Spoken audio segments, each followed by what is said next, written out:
Good morning. Morning. Good to see everyone out on this beautiful summer day. It got full summer real quick this week, didn't it? Just at the time our AC went out, you know? Just it's interesting how those things coalesce. Anyway, it's so good to see you all here. Thanks for coming out, and thank folks at home for joining us that way as well. If anyone's here for the first time, and I'm looking around, I don't think anyone's here for the very first time. We do have gift bags with some information about Unity back there. If you want one, raise a hand, but I don't see any newcomers, all old-timers. So thank you for being here this morning. I think you probably all noticed as you came in, if you want a mask for any reason, masks are available by the door. Otherwise, we're kind of on an honor system here, monitoring our own comfort levels. I know we're all kind of coming out of the pandemic at our own rate as we get back to a new normal, or whatever that is. Claim one of those if you want one anytime. And we don't have a child care program going just yet, or Sunday school, but Barbie Nolder made some beautiful little busy kits for kids back on the table. If you see a child wander in and is going to be in the sanctuary with us, we'll make sure they get one of those to be creative with during the service, and invite people to feel free about coming in and out and going into the back play area if they want to with their parents. We're so glad to have Linda McClanahan and Joel Knapp back in the house. They joined us at our house for the virtual service over the past year a few times, but it's good to be back home. Yeah. So we want to think about going into prayer then, as we always do first thing, including everyone in our circle today in prayer, including all those we know who are healing this morning. Our whole world really still healing so strongly from the pandemic, gaining in confidence and mental spiritual strength and power, as well as we kind of emerge from this challenging time. I feel like we're all getting our feet back under us. And so prayers for that, prayers for our whole community and for living beings across the globe. And we're going to go into a prayer this morning with a beautiful prayer song.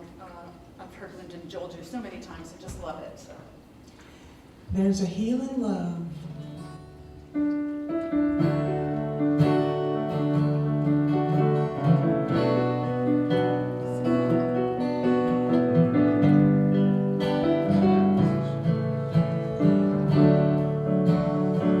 Here we go. There's a healing love pouring over this place, soothing every soul.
drop into that center of stillness within us, that place of peace that we are never separate from, that we carry within us always, that wellspring of peace that we can draw from in any moment. And as we center ourselves there, we bring into our minds all those we are lifting up in prayer this morning. We affirm the high truth for each one of God's living presence with everyone, with all living beings everywhere. That powerful, renewing life energy flowing through every living thing, every being. That steadying peace,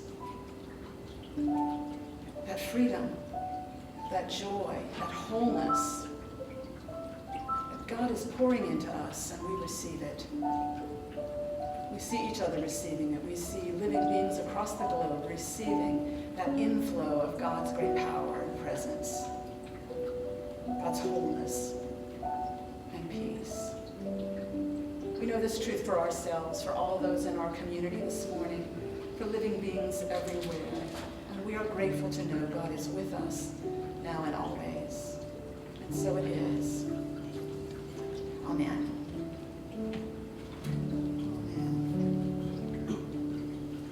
That was lovely. And now we're going to have another song of Linda Joel, and I'm going to let you introduce it because I don't remember the title. Let Us Cross Over the River, and it's by Robin and Linda Williams.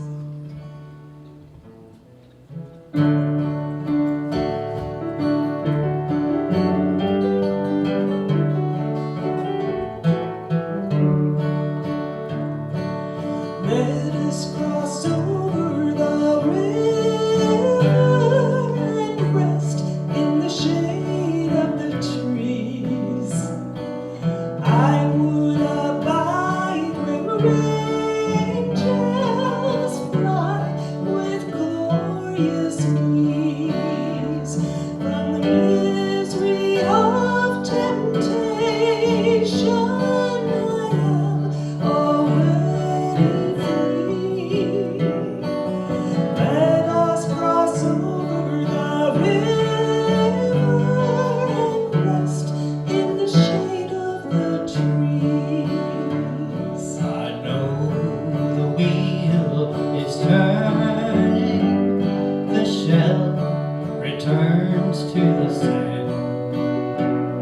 The time will come to cross over and take the celestial hand. I have no fears, I am not sad, for God has blessed me and opened wide the door to my eternal destiny.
new song for me. Let us cross over the river. Beautiful, beautiful.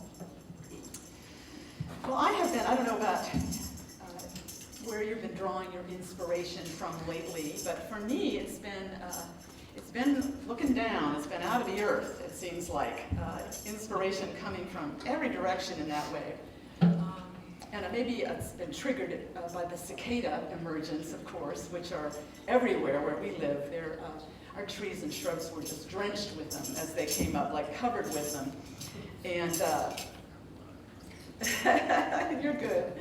And I kind of clear the driveway of them before we take off, and kind of move them from the grass so that I don't step on them. They'll get up on your finger really gently, and they'll transfer them to leaves and branches. They're very gentle little creatures, and they're everywhere. And I know they're sort of everywhere, but I spend some time every week rescuing cicadas. It's kind of part of the process right now. And we've been so fascinated with the whole process. It seems a shame after 17 years that they come up, but I need to not get up in the trees. So that's. And it's just, I was reading some stuff online about them. We've been recording them, doing audios. Joe's been checking their audio levels. We've got like 90 decibels at our house. So, and pictures of them floating up into the trees and singing up there. Entomologists say, they get to study them so infrequently. They know very little about their life underground during those 17 years. And that's just sort of the tip of the iceberg. It turns out there's really this rich life, diversity of life going way down below us. That's just a real strong signal of it this year, but there's a whole lot of other examples constantly of things, the life in the earth that we're not aware of. It's just kind of astounding. Vast populations of things. I've been reading a book by Robert McFarlane. He's from the UK. He wrote a book called Underland.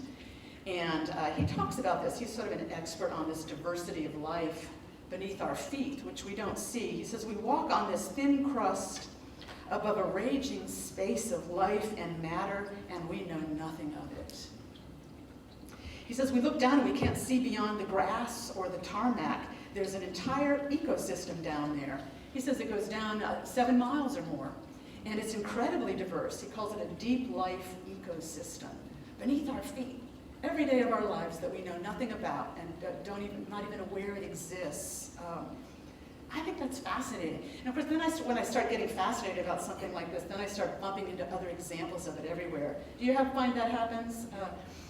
So I was just browsing my morning feed of the New York Times, and there was an article about some scientists in northeastern Siberia. They were doing some research, and they drilled like 11 feet down into the permafrost and brought up some samples, and in those samples they found sort of cryo-frozen there, these little creatures. It says the toughest, tiniest animal you've never heard of, the Delaware rotifer. Never heard of this little multicellular animal, but they go back to the age of the woolly mammoth, 24,000 years.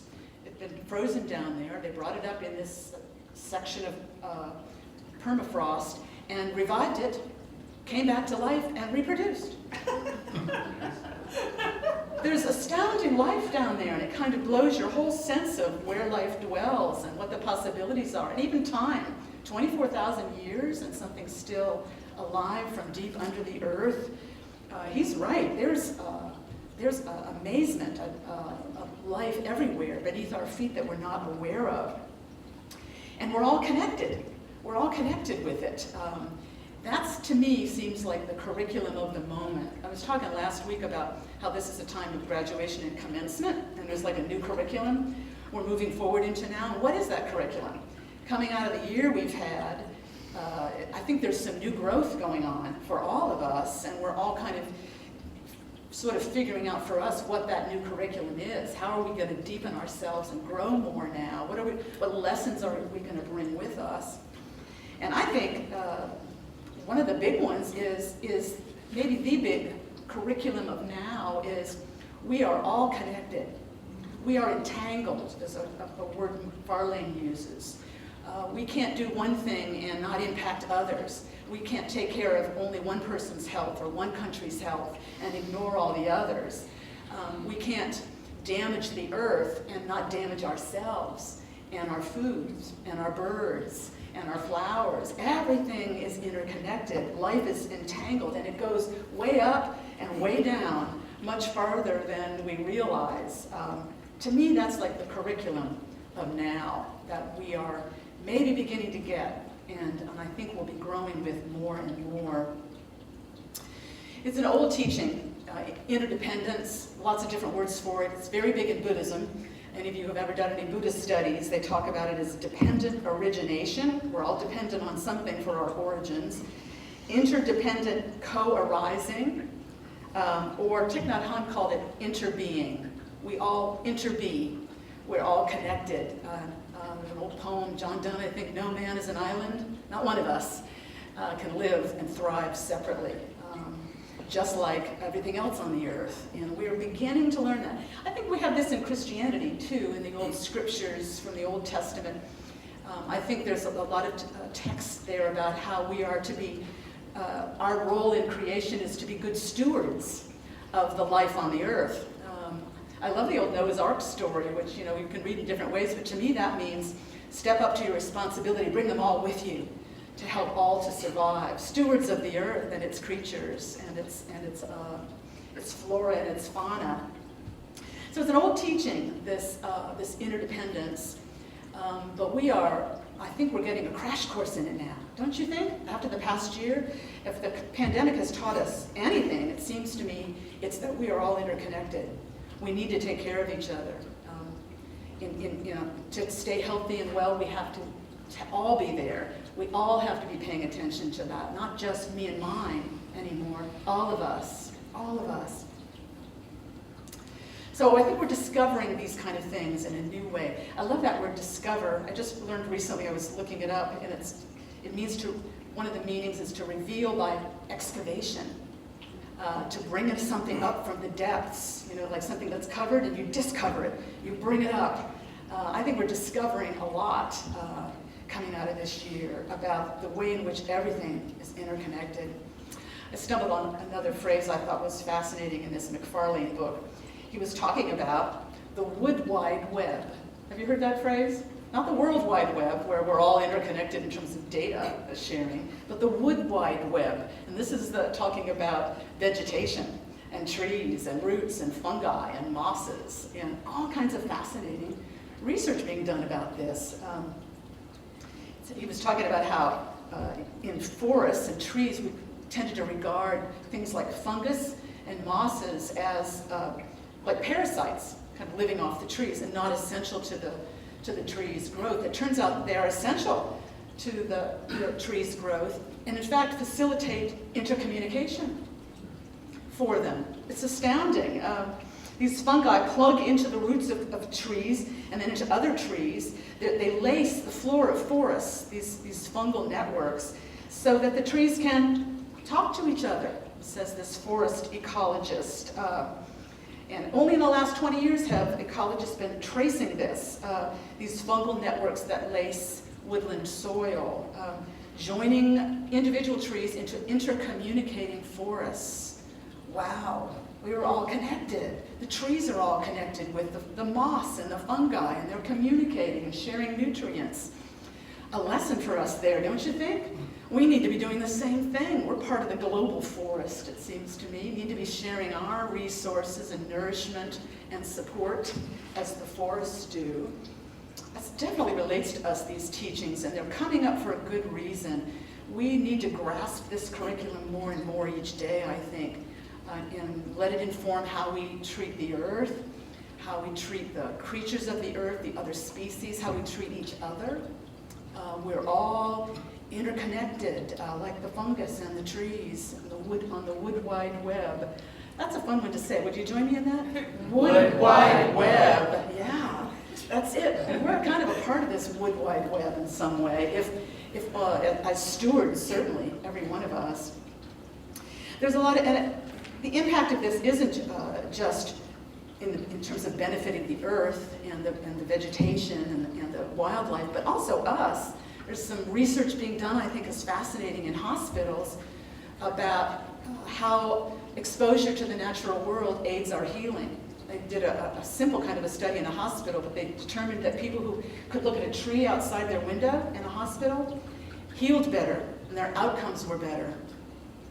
That makes sense to me. Wouldn't you rather look out at a tree outside your window, see some nature out there? Wouldn't that help you feel like you're still a part of nature? You're seeing the light, the sunshine, the growth of a tree.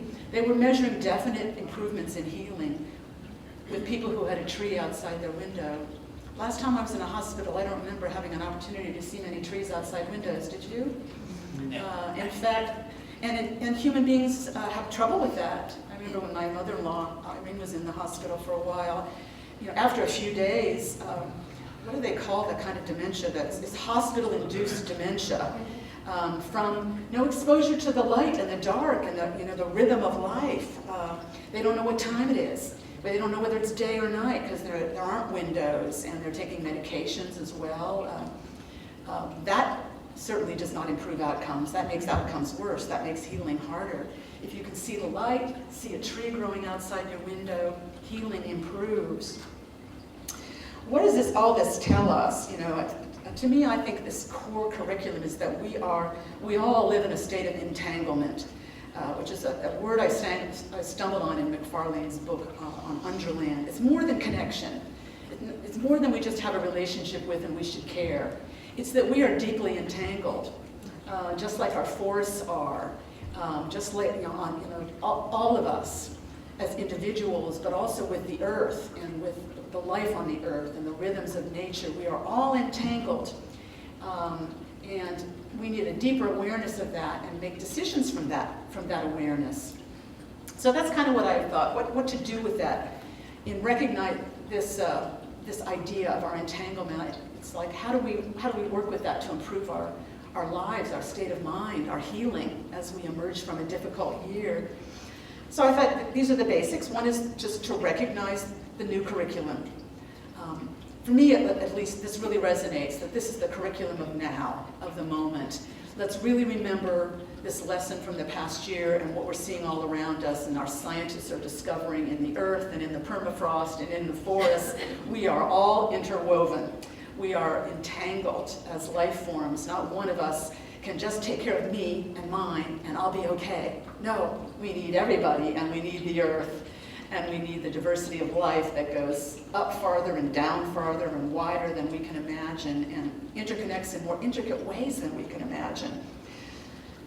McFarlane asked this question. He says, we need to ask ourselves, are we being good ancestors for those to follow us in how we are living on the earth and with one another? So recognize the curriculum. Second one is, it's again a phrase I drew from this reading of McFarlane. He talks about making kin. Making kin. It's like establishing a kind of kinship with other life, with other living beings, with not just humans, but definitely there with other human beings across the earth, with the wildlife, with the birds, with the trees, with the mosses, with the cicadas. Rescue a couple cicadas this week. It gives you a good feeling. It may not make a difference in the big population, but it makes a difference to this one that I put on a tree, and it makes a difference in how I feel. And that's, in a way, those of us who do things like recycling and reusing and reducing our use of things. People will say things like, well, that's not going to make much of a difference. Look at all the plastic and all this. Makes a difference to me. Doesn't it make a difference to you as you practice it? It builds our sense of kinship, of connection, and I'm not playing my role in recognizing my connection with the earth and wanting to be a good steward of it. And the more, of course, we do that, the more there is a possibility of that changing on a wider scale. Making kin, recognizing our kinship and finding ways to demonstrate that and act from that awareness. McFarlane shared a sweet story of taking his 6-year-old. He lives somewhere in England, I don't know the exact area, but he wanted to show his 6-year-old these spring sites up on near their house. And it struck with me because I remember my grandfather showing me a spring site on the farm when I was a kid. Bubbling water, coming up out of the earth, you didn't even know it was there. And again, it fed that land so deeply. Again, inspiration from under the earth. McFarlane took his 6-year-old up to see these spring sites near their house. And they should be a place of life that water's rising from and coming out of. And they had shrunk to nothing, to a muddy puddle. There were no life in them. They had dried up. And he tried to explain why to a 6-year-old. And mostly it was due to over-extraction to irrigate the subdivision where they lived. And there's been a fair amount of a drought in England in the last year or so. And none of that, of course, the 6-year-old understood. But McFarlane said it just struck his soul to see a spring site dry. And by the time they got back to the house, his purpose was clear, and he's forcefully restricting water use in the house ever since then.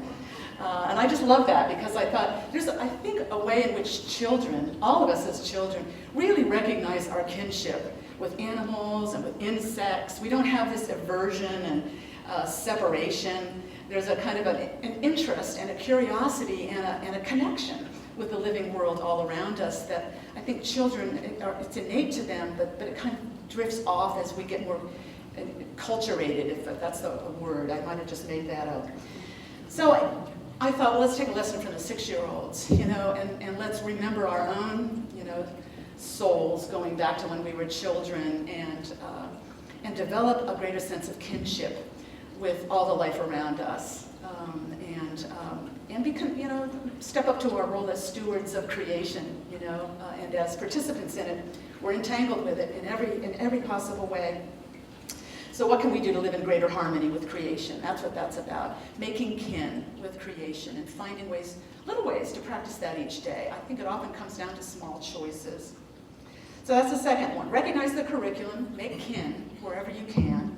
And the third one is nourish yourself as often as you can, even if it's just an hour a week. Nourish yourself by getting out into creation and soaking it up in any way you can. Go for a walk, get outside, look up at the sky, look down at the earth, study the cicadas, move them around, let them walk on your hands and up your arms.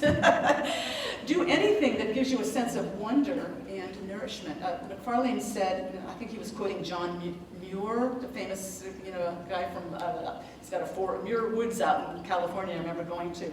He said, live in what John Muir called a storm of wonder. For at least a little bit each week. Find a time to go out, even if it's just into your own garden or yard, and really appreciate the life all around you that goes up so much higher and out so much farther and down so much deeper and is so much more intricately connected with us than we can ever imagine. Soak that up. Remember, everything is connected. We're a part of the global forest. We are entangled with all of life everywhere. And that is a great blessing. What an enrichment to our lives. It's not just me and mine, you and yours. We are all in this together, and we've got a rich life on the planet that we're a part of.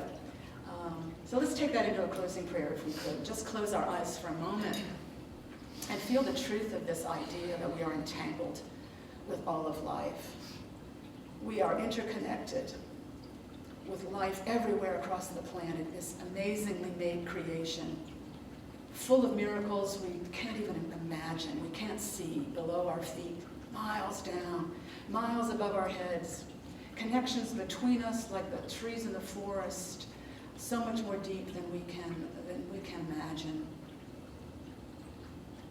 We recognize that power, that presence that infuses creation that we are a part of, that we are blessed by moment, and we affirm our intention to celebrate it, to honor it, to draw nourishment from it, and to grow every day more deeply, to know our oneness with creation.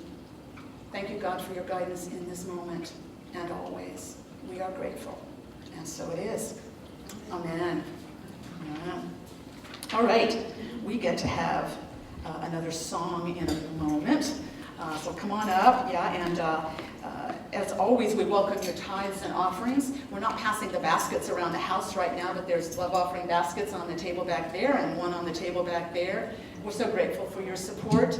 And for those of you out in the virtual world, gifts that have been coming in by PayPal through the year have really kept us going so beautifully this past year and continue to support us richly. So we are grateful. And if there's a gift you brought this morning that you're going to put in the basket later, let's affirm our blessing that we do always. Divine love through me blesses and multiplies all that I have, all that I give, and all that I receive. And I am grateful. Oh, no, no, no, no, no, no. Sit down. Oh, please don't make me sit down. 'Cause I just got to heaven. I'm gonna walk all around, yeah.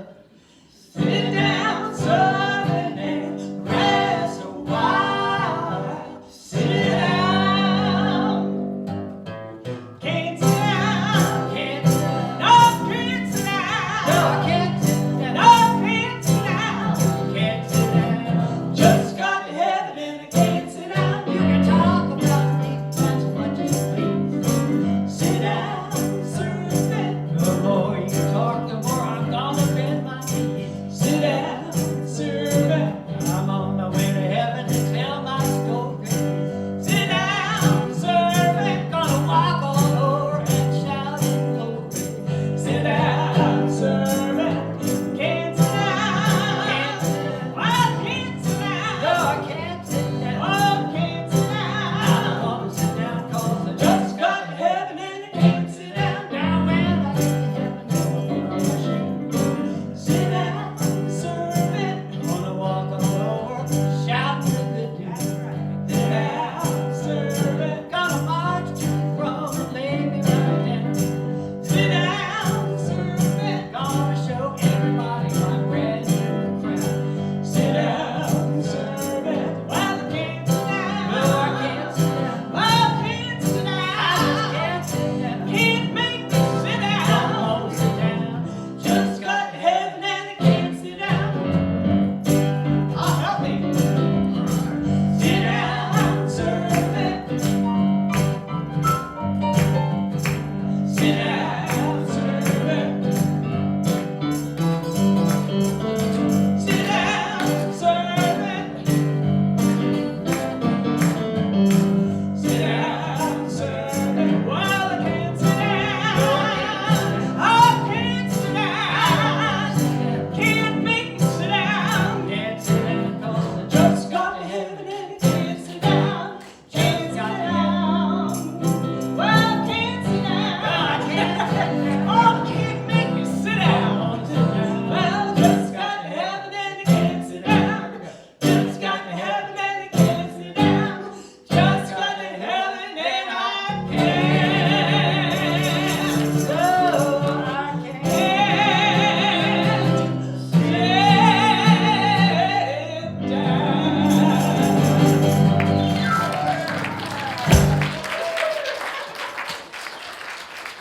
That was entitled Can't Sit Down. Wonderful, thank you.